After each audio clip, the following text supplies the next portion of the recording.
Leafly is an online cannabis information resource, and one of our goals is to really help educate and empower people to make smart decisions around cannabis.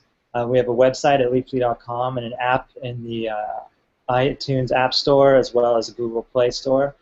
I encourage you guys to go ahead and grab them and check them out. We're well known for our strain database. We aggregate user-generated reviews, so we give people a good idea of particular strains and their effects. We also have a great location service, so we can help you find where to get those strains if you're in a state with medical or recreational laws on the books. We also have an extensive news and culture editorial section where we write blog posts and 101 articles for people that are interested in the space. So that's Leafly in a nutshell. As far as myself, I'm one of 3 co-founders. The other 2 are Scott Vickers and Brian Wanselich. We started Leafly close to 5 years ago, and we're based in California. Now we're in Seattle, Washington. We wanted to be in a recreational market to kind of see how it plays out here. Wanted to kind of stay on the West Coast. Also, this is where Privateer, our parent company, is based, so it made a lot of sense for us to be in the same area as them. Privateer owns Leafly as well as Marley Natural, which is actually based in New York, and also Tilray, which is a Canadian company under the MMPR laws, so federally legalized medical up there in Canada. So yeah, started Leafly a few years ago and just continue to grow it, keep building. We just launched a new version, which you might have noticed, and new apps on the way. Should be out in the App Store in about a week. How did you get involved in the industry?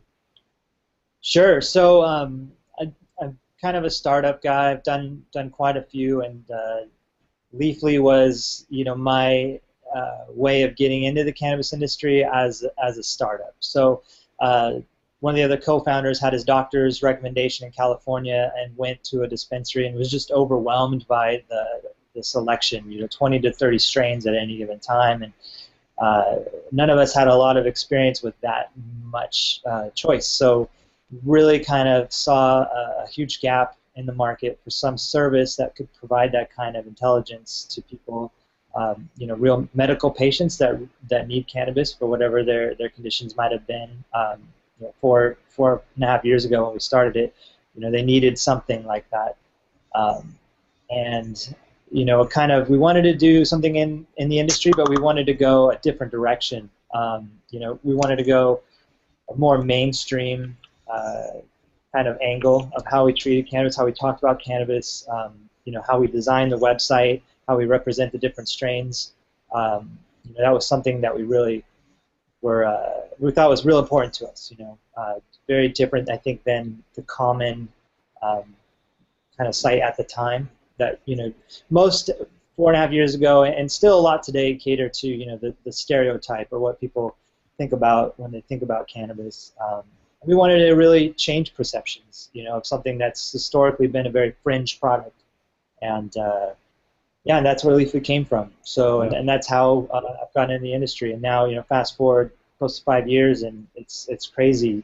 Recreational opening up in different states. Oregon this year, Alaska, DC. We'll see what happens out there. Obviously, Washington, Colorado.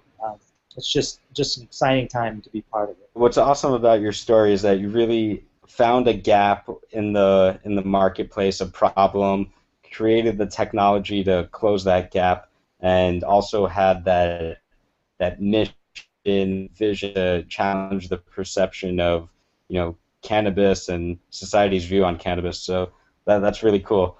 And obviously, you guys have been in the market now for 4.5 years. So I'm excited to see the new app and what else you guys come out with.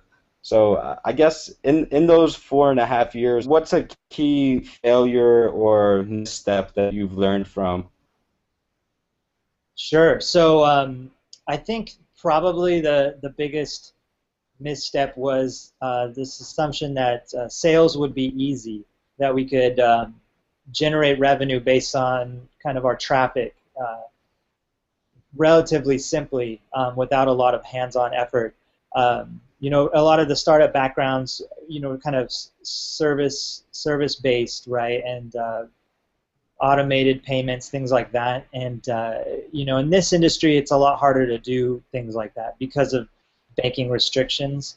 A lot of businesses don't have access to credit or credit cards, which makes it hard Right. to do recurring payments. So I think that was our biggest mistake early on, was kind of underestimating the sales effort needed and the amount of salespeople that we need to kind of help support the business.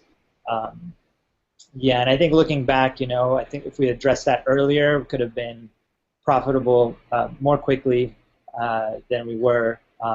But we've sorted those things out now. But just something, if someone's getting into the industry, uh, that is a tricky aspect. Is being able to get paid. Gotcha. Tough. And that's an important aspect, certainly. It is. So I guess along those lines, what advice can you offer to someone who's looking to enter the industry or thinking about starting a business in cannabis? Sure. I would say have a real good long view approach to it. We when we started Leaply, we knew there was a market there. In California alone, it's a huge industry, but um, the rest of the country still has a long way to go. We never thought that we would see recreational this quickly, or at all. We kind of assumed it would be completely medical, but now we're seeing that kind of trend with recreational now. So I think if you have a long view is important. With people with startup backgrounds, a lot of times you're looking at that exit, and it's a little harder in this industry, because there's not a lot of big players that are there, looking for acquisitions. So settle in, make sure you can last for at least 5 years. I think 5 years from now it'll be a very different landscape, even better landscape than it was, 5 years ago for us. So have a long view. Don't give up. Things change. Things change rapidly. It seems like. Oh Just yeah. hang in there. So what are you most excited about in the cannabis world today? Yeah, there's so much going on. I mean, I just really excited to be part of it as recreational markets open up. It's really cool to see products and brands starting to appear. The new types of cannabis, it's not just dried flower anymore.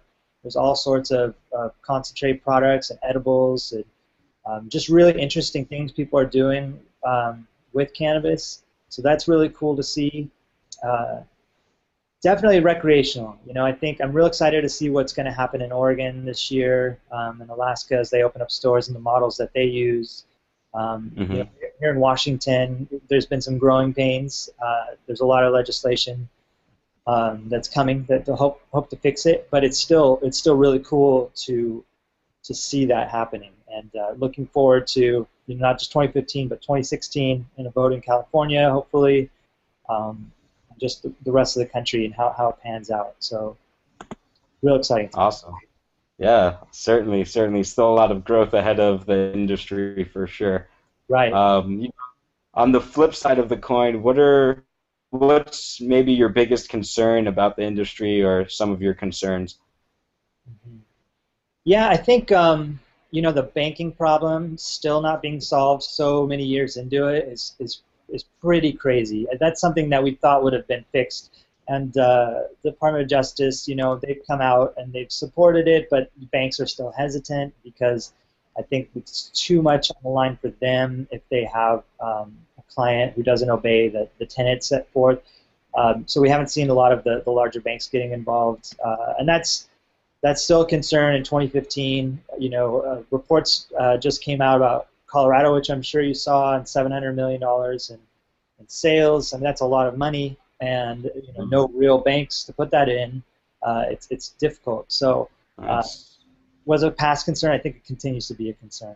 right. It creates unnecessarily dangerous and risky situations which no other industry would allow. So it's definitely crazy that there hasn't been major move. Well, there's been major movement, but still that it's a major problem. Um, Right. So I guess I'm wondering, based on your expert view, what are some things that the average cannabis user or enthusiast can do to help, progress the movement or fight against drug prohibition or ending cannabis prohibition rather? What are some steps that people can take? Sure. There's a lot of advocacy groups that you can get involved in, and there's so many now that you can really find one that fits your view of the industry. There's NORML, the Drug Policy Alliance, ASA, just a ton, too many to list here. Sure. But that's definitely one option, is to get involved there if you're into advocacy. Another way, I think, is start a company in this space that is something that you think would reflect well on the industry, like we try to do with Leafly, to really help people think about it differently. So that's one way to do it. Or if a company is too daunting, start a blog and report on all the positivity that's coming out or what's going on in the space. There's value there as well. So quite a Right. few ways, but just get involved is probably the best way to help end prohibition. Talk about it, talk with family, talk with friends. Obviously, vote when you can, when there's initiatives. That's great advice. And then, I'm wondering for the people outside of cannabis culture who might not be as friendly, what's something that you wish they knew about cannabis or about this industry? Right. That it's not so scary.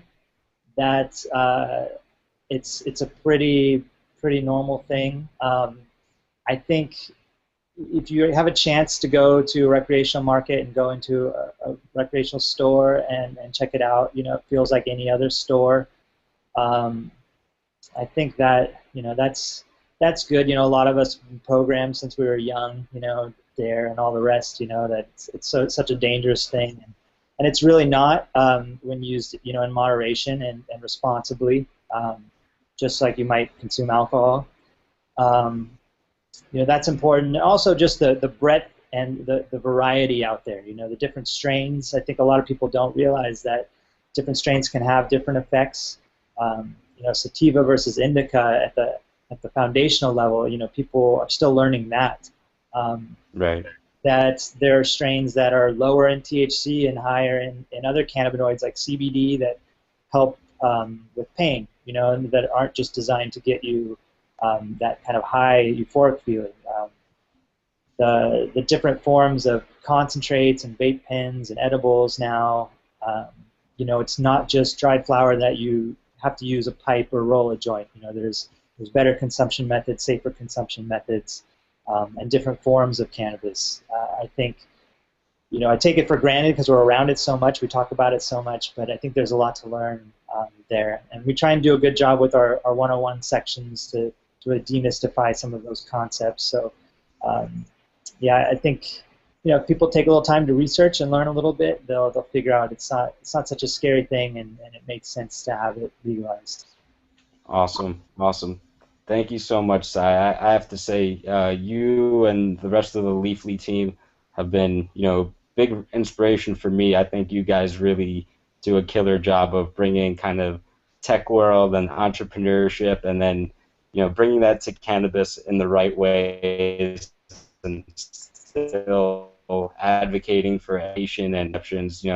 It's why I'm glad to see you guys be a leader in the industry, and wish you and the team nothing but continued success in 2015 and beyond.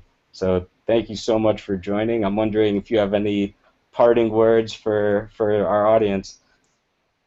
Yeah, thanks a lot. This was a great conversation, and what you're doing too is really, it all helps, right? All this outreach and producing this kind of content. So I would encourage everybody that's watching, to get involved.